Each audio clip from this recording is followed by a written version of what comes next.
Hello everyone, আজকে আমরা চলে এসেছি দিল্লির জিকে 1 এন ব্লক মার্কেটে এখানকার ফেমাস মোমো খেতে। এই মোমোটা পপকর্ন মোমো হিসেবে ফেমাস। তো এই যে পেছনে দাদা, এই দাদা এখানে মোমো বিক্রি করেন। আর প্রচণ্ড ভিড় হয়, এখন রাতের দিকে হয়ে গেছে বলে এখন ভিড়টা অনেক কম। আর আমরা অলরেডি অনেক লেট হয়ে গেছে আমাদের আসতে, তাই জন্য দাদার ম্যাক্সিমাম মোমো শেষ হয়ে গেছে। তাহলে চলো এটাকে ট্রাই করি আর তোমাদেরকে বলি যে দাদার পপুলারিটিটা কতটা জাস্টিফাইড। এখানে দাদা দু রকমের চাটনি দিয়েছে আর একটা মেয়োনিজও দিয়েছে।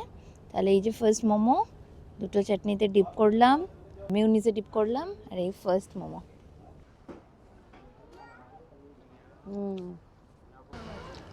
পেঁয়াজ খুবই কম দেওয়া, চিকেনে ভালো রকম পুর আছে, ভালো খেতে বেশ। আর দিল্লিতে অলরেডি ঠান্ডা পড়ে গেছে, ওই ঠান্ডা ঠান্ডা ওয়েদারে মোমো তো একদম জমিয়ে যাচ্ছে জাস্ট।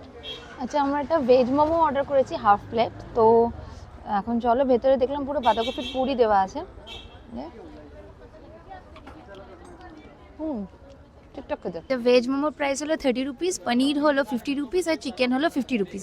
আর সব প্লেটে কিন্তু 10 পিস করে মোমো থাকে। দাদা এখানে বিকেল 5টা থেকে বসে, আর আমি স্ক্রিনে দাদার নাম্বারটা মেনশন করে দেবো, বিকজ এরকম হতেই পারে তোমরা এলে আর মোমো শেষ হয়ে গেছে, তাই জন্য এখানে আসার আগে দাদাকে ফোন করে এসে। আর দাদা টুইসডে করে বসে না এখানে। চলো তাহলে আজকের মতো মোমোর পর্ব এখানে শেষ করছি, তোমাদের সাথে দেখা হচ্ছে একটা নতুন খাওয়ার পর্ব নিয়ে।